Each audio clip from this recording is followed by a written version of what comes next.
Broadcasting from Turi Island on the plane of air. This is Tap Tap Concede.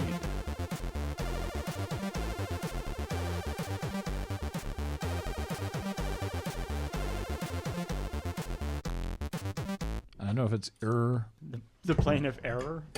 the plane of to air. It's spelled I-R. That's it. What'd you say? I said Maybe it's the Er. infrared plane. I would have just said yeah. I think I tried to say but I said sort of erg. The plane of air. The plane of Yeah. The plane of I don't know how to pronounce this plane. Yeah, it's like, what do we call this plane? Ah, there we go. Perfect. So, welcome to Tap Tap Concede. This week we're going to do a Q&A episode. We've solicited questions on Twitter. We're going to do some MTG Qs and As. And next week we're going to be doing an episode about Commander. Which we've been looking forward to for a while. Going to bring in our Commander decks and talk about them. Talk about the new cards in Gatecrash that might be relevant to Commander. Yeah. Because there's a couple. Yeah, then they, Well, that comes out. There's a lot. There's all the there's a lot of stuff in Gatecrash that's all players do this, right? Mm-hmm. Well, they've started doing that now but we're getting ahead of ourselves. But yeah, they started doing that since they actually started officially supporting Commander. So, Yeah. But first, we're going to crack a pack. Ooh. This week, very exciting, a pack of alliances. Ooh. This was sent to us by Lisa, who sent us, frankly, an embarrassing number of packs. Thank you, Lisa. I want to share this one with you. This is good. As the age of ice recedes, Dominaria wakes from its long, cold sleep. Its people face a world torn by natural and political storms, and they must now join forces if they are to survive the coming years. For Dominaria, it is a season of struggle, an era of hope, but most of all, a time for new alliances. Join the struggle and forge the future. I see what they did there. This is like after Ice Age. Yes. This is the second piece in the Ice Age block, right? Yes, it's Ice Age, Alliances, And then Cold Snap. and Cold Snap later, later. Weirdly, Ice Age has... How many cards are in an Ice Age booster? Grab one. Because these days it's 15 cards a booster. And it was 8 early on. Nope. They have like 12? Yeah, Alliances has 12. But I feel like Ice Age had 15. Or maybe I'm just remembering it wrong. Yes. Yeah. So they did Ice Age, and then they did Alliances. Maybe they thought nobody would notice. I'd be Maybe cheesed because if it was my booster a suddenly had smaller less set. cards. Now, what's relevant Did we is see that what the rare and uncommon makeup in the boosters is? no, but don't look ahead. Don't look ahead. You're ruining I'm trying it. to see if there's a rare, but they're random order, right? Aren't they? Well, there's no labeling. They don't label the cards. Ah. Like this is so early in the history that the expansion symbol isn't color coded. Yeah. So, but what's relevant is that Force of Will is in Alliances, and it's an uncommon. Yep. So we can see one. Chances of getting it are relatively good. Pretty good. Better than... There was a guy selling these boosters at PAX last year for like $11 Yep. for a pack. Wow. Yeah. The rumor is that Force of Will is going to be in the Modern Masters. Modern Masters. or Or either from the Vault 20. Or from the Vault 20. I Yeah. could see that. Yeah. All right. All right. So First card. We'll go around the circle. First one in the pack is Feast or Famine, which is... Wait till Paul gets something to say. you can start reading what Paul has that. 1 black, 3 colorless. It's an instant. Bury target non-black, non-artifact creature, or put a zombie token into play. Treat this token as a 2/2 black creature. So for 4, you can have a 2/2 zombie, or you can bury, or you can kill. It's a terror, isn't it? Yeah, I a think non-black, terror is non-artifact. Non-black. It's not the right non-artifact? art, Paul. Yeah. Oh, this is the dual decks one. Yeah, you want that's the one. Is that the one? It's Or not very good. There's Oh, no, this it's is, that That's this is it. alternate art. Yeah, Yeah. There's no different art these days. So that's okay. Yeah. Yeah. Ooh, hey, relevant in... This is not Sword of Feast and Famine. No. No. This is just Feast or Famine. Here's a card that's relevant in some formats. The Elvish Spirit Guide. That is a good card. Yeah, it's 2 and a green for elf creature. It's a 2/2. If Elvish Spirit Guide is in your hand, you may discard it or exile it. Oh yeah, it's RFG. You may exile it to add 1 green to your mana pool. Has it been oracled to say exile? Yep. Exile Elvish Spirit Guide from your hand. Add 1 to your mana pool. So that goes with Simeon Spirit Guide in the like ridiculous first turn kill. Yeah. Well, Simeon Spirit Guide was the plane shifted version of Elvish Spirit Guide. Right. Right. It was from the Plane Shift, I think. No, Planar Chaos. Damn it, I can't remember. Anyway, it was the color shifted one, which you can see by the alternate border. Yeah, Planar Chaos. Yeah.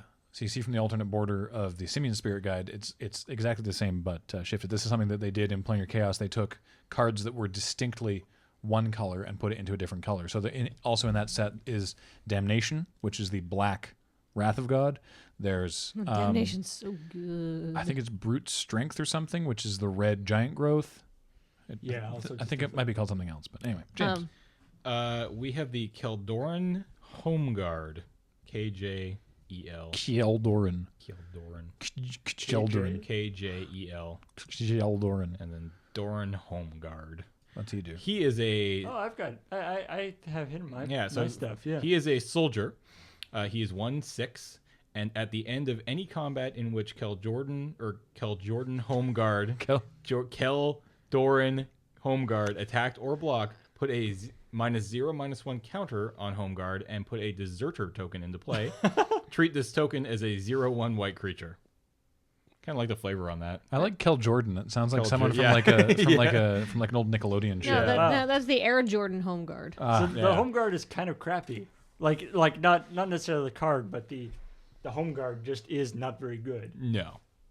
Because every time they fight, they hit a bunch of deserters.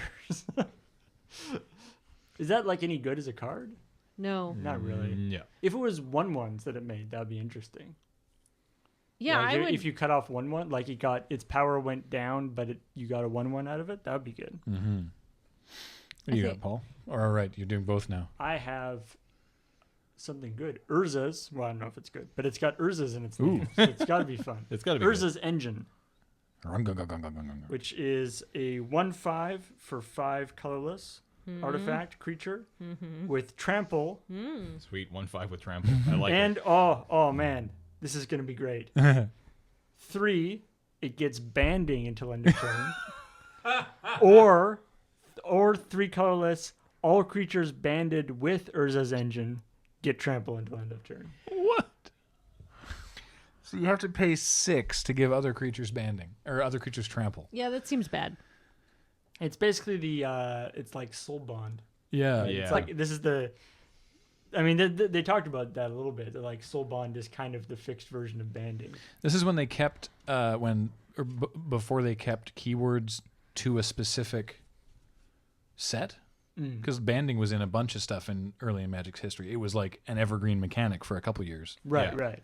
But then they were like, Well, no, I mean, it seems let's not. Yeah, like it was originally just sort of like another way of doing combat. It was like first strike or something. All right, moving on. Before I move on, I just want to say I think I've really discovered what the real difference between old and new Magic card art is, and why old art looks not as good as new art. Old art, nobody bothers to draw any backgrounds. It's just everybody is on like an amorphous, like blobby background, or like there's some That's true. sky, right? Like it's all very simple. Yep. I hadn't thought of that. So yeah. Although so Urza's Engine does look kind of badass. Well, I mean, Urza's Engine takes up most of the card frame, but look at the Elvish Spirit Guide. There's just like, I don't know what to draw here. I just fill it in green. Yeah, this guy's true. falling into a pit. This guy's got some weird shit behind him, right? That's not. Yeah. Personally, I've always preferred the brown artifact frame Yes, as opposed to the gray one. Yeah, I do like the old artifact frames. Anyways. Anyway. All right. Okay. We have a wild Aesthir. AESTHIR. Easter. Easter. Glider? What? Wild. Wild. Oh, wild. Oh, I see. Okey-dokey. So, a wild Aesthir is 2 and 1 white. And for that, you get a 1/1 flying first strike, which is, as far as these sets go, actually decent value. He blocks. And if you spend 2 white mana, it gets +2/+0 until end of turn. But you cannot spend more than 2 white mana in this way each turn. No. So you can make it a 3/1. First strike. Yeah, through. It's not bad, but It's all right. That's not Yeah. terrible. But you're investing 5 mana into that. Well, Yeah, first but- turn, yeah. That's right of activation. But he's still got first. He's got first strike. It looks though, like so. the white background is like literally like lace that they may have scanned. Oh, like of the white cards? Yeah, that looks like lace. It does kind of. All right. Next, guerrilla tactics. No funny joke. Actually, just guerrilla tactics. It's not like an unhinged card. Yeah, there is a guerrilla tactics. I believe there is. Yes. This is an instant for 1 and a red.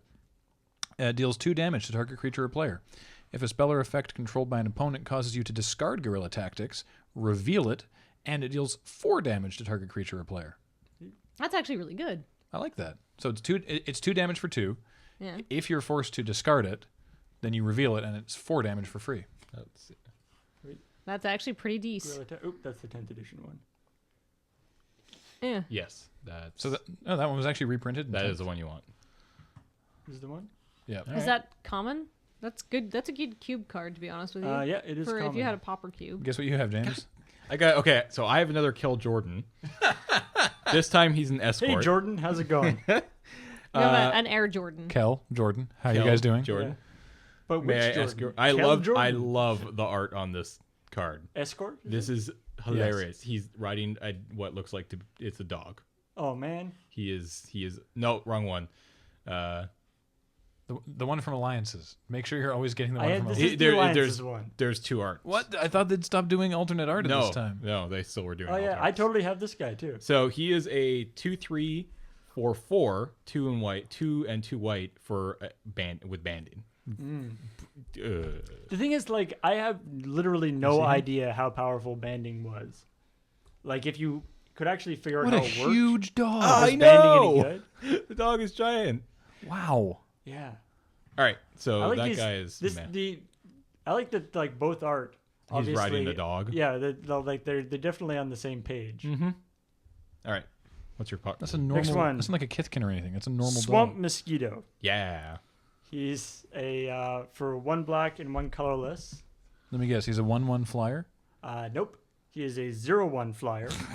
That's even worse. And if he attacks and is not blocked, defending player gets a poison counter. Right. Oh yeah, poison. He's in my poison commander deck, which is a Boom. terrible commander deck, by the way. Swamp Mosquito. You'd think it would be because You only need to get to 10. Yeah, because even in Commander, you only have to get a 10 poison counters to kill someone. But, I mean, you get, to a certain extent, you get the problem with Matt's Sliver deck and that everyone's like, oh, screw everyone's you, so I'm scared going to of kill all poison your counters. stuff. Yeah. But it's actually a lot harder than you think because you're the only one working towards poison counters. Right, whereas So everyone else you is, have no backup. yeah, everyone else is ganging up on the life. But Yeah. All right. that's interesting. The 0/1, but he gives 1 poison counter. Yeah, that's all right. What do we got? For 2 and a green, an Elvish Ranger. Now, hold on to your asses here, because this is one, he's got a little bit of a background. Yeah, that's him. So that's already, like, pretty big effort here. He's a 4/1. Whoa. That's it. 4/1 vanilla. 4/1 vanilla. That is He's- not. He's very burly. He's bears that have huge muscular arms and skinny, tiny legs. The tiny, underdeveloped ass. He's more expensive than bears, though. Well, yeah, but I'm Oh, trying actually, go to the alternate. Or is there alternate art for this one? Yep. Yeah, go to the alternate art. This is the hottest magic card. Yeah. Sexy elf. This is the. This is Wait, the- let's see. I can't see. This is the other Teresa Nelson one. Here, I'll pull it up on my phone in a second. So she did a lady version and a man version. Yeah. Yeah. Yeah. But the lady version's like, oh, it's so hot out here in the forest. Also, which there was something I There's wanted. different. So There's different. Flavor text is different on the 2 cards too. this one is: how can any human hope to match our skills? We are children of Findhorn, and its sap runs in our veins. Whereas this one says, "No one may fault an Elvish Ranger's heart, but the simplest frailty may even fall the proudest warrior." Interesting. I thought I was gonna say it's so hot in here. Let me take Yeah. off. Take off all my clothes. Yes. Dot. The swamp mosquito is interesting because if a player has 10 or more poison counters, he or she loses the game. Should be like reminder text, but they didn't do reminder text then. So the way it's worded now is almost like a static ability of the card. Yeah. Yeah. So ostensibly, if the card wasn't in play, a Then- player wouldn't lose the game for having Yeah. 10 or more poison counters, Well. which they would Yeah. because that's a rule. But the way that it's put on the But card, like, how many things gave poison counters very few, at this point? Yeah. very few. All right. Oh my God, you guys, All right. What do we got? are you ready for this? It's a blue card. It's pretty powerful. It's a storm crow. I was going to say, we don't have the Nice. full force of will. We pulled a storm Oh, crow. I haven't seen that one before. This is Which one's that? Which one of the mini storm crows? is this it? one. Oh, yeah. No, not that one. Almost identical. Yeah, that one. the one where the difference is they flip the image. It is a 1/2 with flying for 1 and a blue. To be honest with you, having So gone back busted. and looked at old sets, I'm like, that doesn't seem that bad anymore. Like, that seems pretty decent. Yeah, that's weird. Like this is the alternate art for this is obviously done by the same artist. Even Yeah. it's just like do us 2 storm crows. All right. So just real quickly, I wanted to mention the Stormcrow sort of joke about how Stormcrow is like the most busted card in Well, what's Magic. it rated on Gatherer right now? Well, it's mostly on the 9th edition page. It's on It's the page. rated 4 stars. Yeah. Yeah. So the thing is, it's like a 1/2 flyer for 2 is fine, right? Like the joke is not that it's a bad card that everyone jokes about being super awesome. The joke is that it's really average. Yeah. It's like painfully mediocre. And so that's why it's so funny when people are like, my opponent resolved Stormcrow, and I just tilted right there and flipped the table and ran out and killed myself. I like, Then went home and posted on Gatherer. So yeah. this card must be good. Every edition is out of stock at Star City Games. Oh, God. Awesome. All right. James. Next card. Almost there. Agent of Stromgald. Sweet name. Stromgald. Stromgald. Sounds like somewhere in Skyrim. Yeah. Is this a red card? So this Because is that sounds a like a red ca- giant. Wrong other art. So this is a 1/1 for 1 red, and you get a knight, and she or he. I think that's a. I don't. Oh, it just actually, filters I your- don't actually know. For 1 red, you may add a black to your mana pool. Play this ability as an interrupt. That's actually really good. I So- think that's a she. It's so really just- hard to tell. So it just converts It converts a mountains into swamps. yeah, basically. Interesting. I'm going to say that's a hardened Norse lady. Yeah. And then finally, the last card, Paul. Paul's It run- is Paul's running artifacts all day long. Yeah. the Astrolabe. Oh, I had Astrolabe. Yeah. Astrolube. Yes. It is a artifact for 3 colorless, and I haven't actually brought it up. Wait. Okay. Artifact for 3 colorless. For 1 colorless, tap it and tap it. You can sacrifice it to add 2 mana of any 1 color to your mana pool, and then draw a card at the beginning of the next turn's upkeep. That's actually really good. Interesting. It costs 3 to bring out, Yeah. and 1 to activate that ability. So you're only getting 1 extra mana by doing that. But you do get the draw card at the end, beginning of next turn's upkeep. Is You have to interesting. pay 1 and tap to sacrifice it? Yeah. Okay, so basically you're paying 4 mana you're filtering 4 mana into 2 of any color. They have to be the same color? Yes. Of any 2 mana of any 1 color. Okay, that's less good. But you do get to draw a card. Yeah. So you're paying 2 mana to draw a card, and you're turning 2 mana into any other color, into another Yeah. color mana. That's draw a card for 2 mana is not bad. And you can pay, you could pay the 3 on 1 turn, and then the next turn pay the 1, right? Mm-hmm. So that's not but it's interesting because the draw card, like the little sort of cantrip ability, draw a card at the beginning of next turn's upkeep, is not usually on cards from this era. Like that's something that came into vogue later on. Yeah. Oh my god, I gotta tell you guys a sick story. Last night I was playing at a Lady Magic player event that my friend Missy organized, and we were playing Plane Chase, and I was playing with a deck that she had put together because I did not have a standard deck to bring, and playing with her Talran deck, and we were up on a plane where if you rolled Chaos, you could tutor for an instant or sorcery, and all instant and sorceries had rebound. Ooh. So I tutor up for a it's a blue and 2, and I can't remember what it's called, and it's from M13 I believe, but it lets you pull back an instant or sorcery from your graveyard. So I tutored it up, cast it immediately, pulled an unsummon back to my hand. The first one got rebound, and then I cast the unsummon to remove a threat, of which also then got rebound. So the next turn I was able to get another free unsummon, and then pull up a Talran's Invocation and make a ton of drakes, which then got rebound, because It was just a sick multi-value play. Wow. Seems busted. Seems decent. Yeah. Oh yeah, I ended up winning that game. You may have seen on Twitter, Tally was asking if you cast a spell with overload Yeah. for its overload cost, Yeah. what happens on the rebound?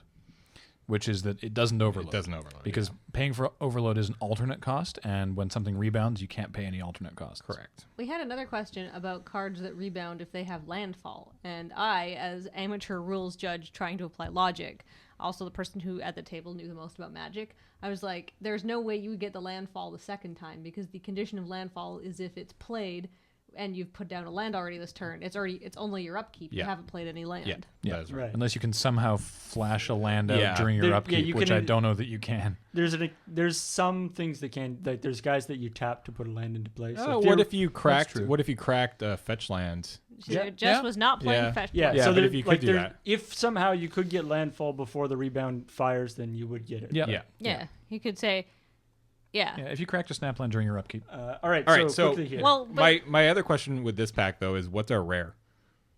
Probably one of Can it's you probably the quickly Astrolabe. just- do we just take the Stormcrow? It's not. I It's a mean- common. Oh. Go- Common- So just start cycling back, like Oh right.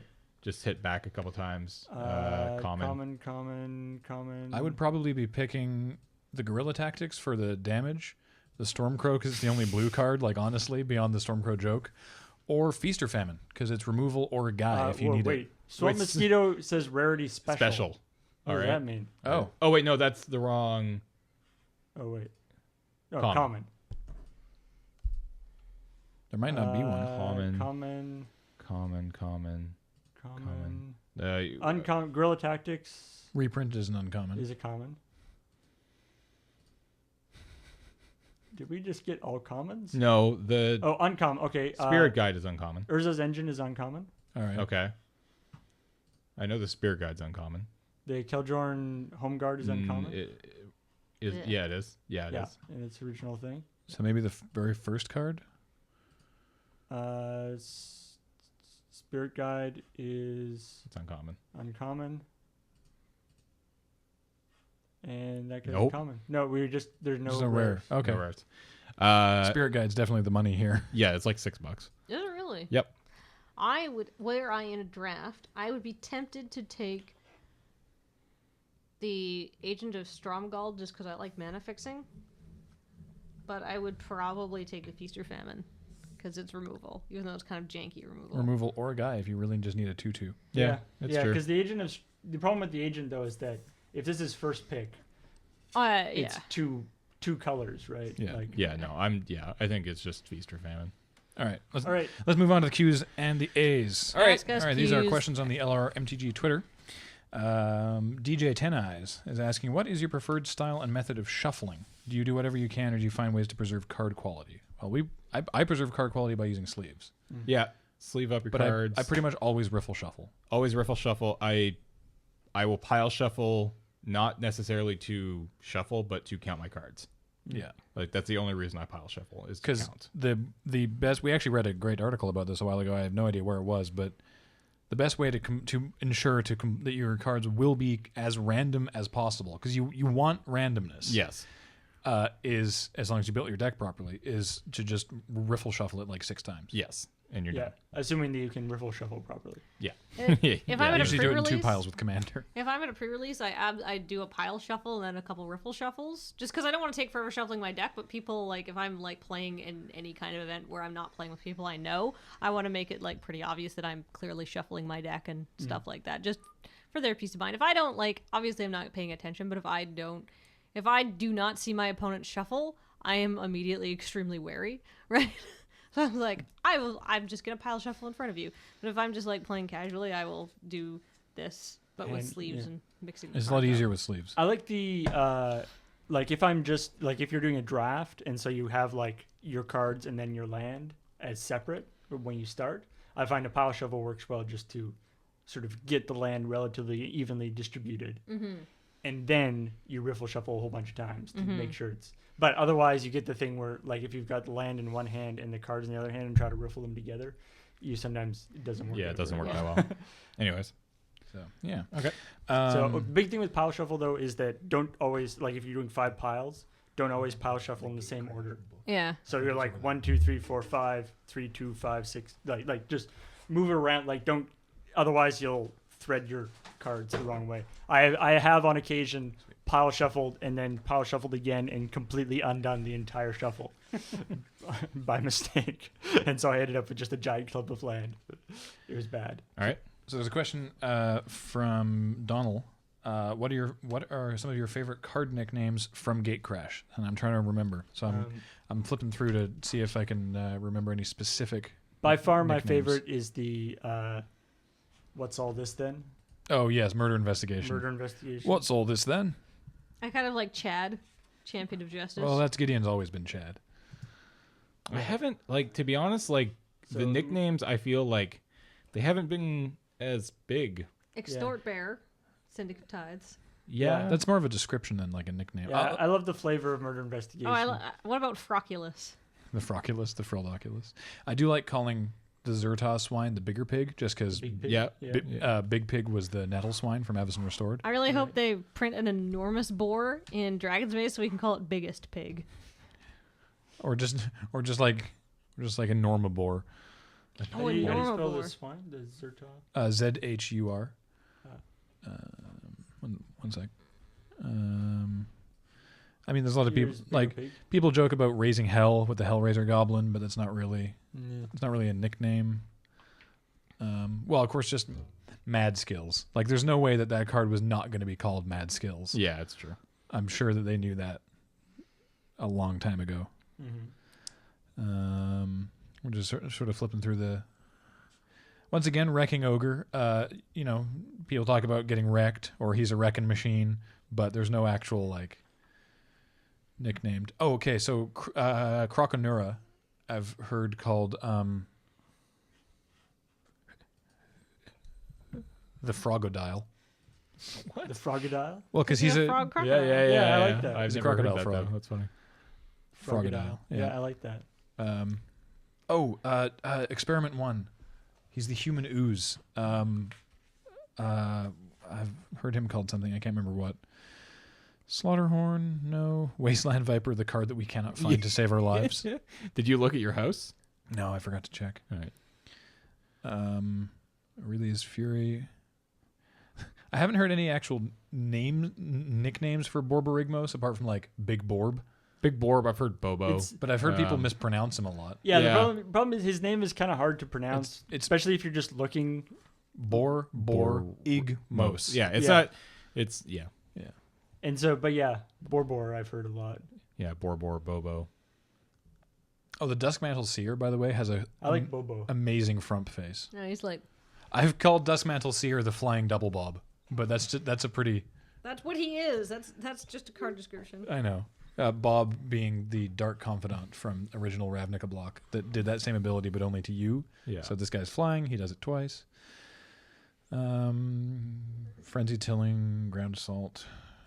Yeah, I don't know. Like, I feel like the nicknames haven't been quite as. Oh, the Vinda Priest. The High Priest of Penance. When he dies, or when he's dealt damage, he vindicates. Yeah. So the Vinda Priest. Yeah, no, I'm with you, James. I mean, there's Ghost Dad. Oh yeah, Yeah, yeah That's that's probably, probably the the best most prevalent one. Which Would- one's that? That's opposite at. Obsidat, the Ghost Council of Orzova. And I feel like that's probably just because I don't actually know How do you exactly where that spell Obsidat? OBZ, I believe. I'm not sure exactly where that nickname came from, but I think that it's just because he's a ghost and he's huge and he sort of runs the house. I've heard a couple people say call the Demeriki rune the sneak rune. Sneak rune. All right. See, Because it's like, that doesn't- unblockable. Yeah. But it doesn't make any sense because the ghost count, the Obsidat is a bunch of ghosts. It's not just one ghost. I know. I know, but Ghost Dad is really funny. Anyways, So just- yeah, I guess we haven't had any really good ones in Gate Crash. yeah. It's a shame. We'll have to come up with some. Yeah. All right. Ghost Dad, Nothing to compare to the sad elk. bigger pig. Oh, Elmer. We'll answer questions about Commander next time. Mr. Paravir asks, are there any deck archetypes you hate playing against? Not necessarily because they're good, just because they're dull or unfair. Life gain. Life game. I really don't like playing against control very much. It's just like I Yeah. do this. No, you don't. Okay.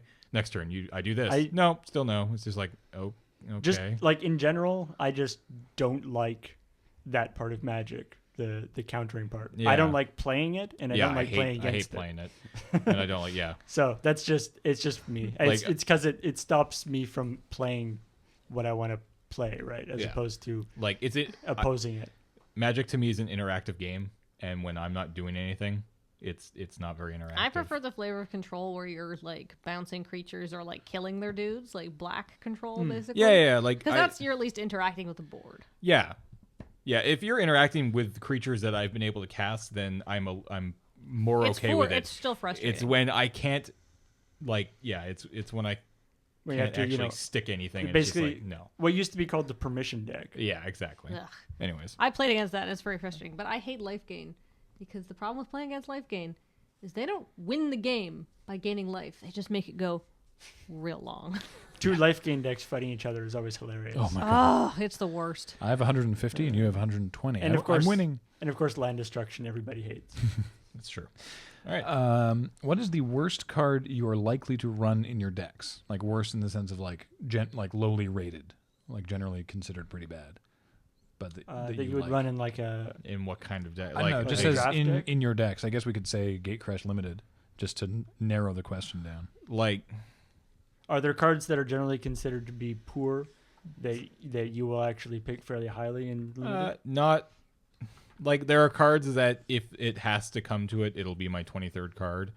Things like Spire Tracer if I need it. I like although I like Beckon Apparition more than I think most people like Beckon Apparition. Beckon Apparition isn't that bad. The is it that guy?